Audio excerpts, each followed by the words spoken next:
a podcast about nothing. Anybody who's trying to get into the branding, marketing, world, whether it's spirits, food and beverage, clothing. That doesn't want to be a brand ambassador, because that's the only job I feel like I ever see for. What, brand ambassador? Yeah, for like spirit and alcohol brands. True. Like if they really want to build a career, what advice would you give them?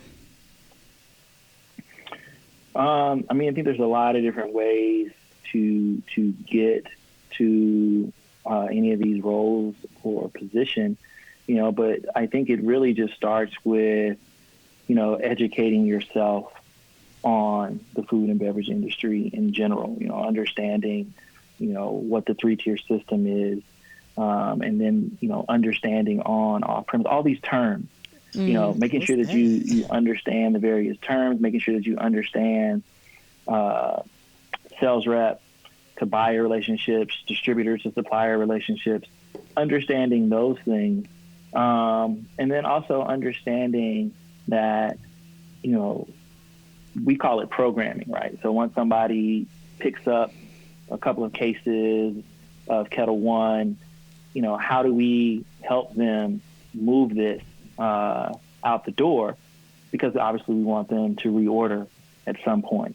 And so we call it programming, and programming falls under, events, menu features, things like that, that are going to, put the brand in front of their consumers so that their consumers can purchase it. And then in turn, the more they sell, hopefully the more that they buy. So, my path was, for me, was learning about the restaurant itself so that I could better understand what a buyer needed.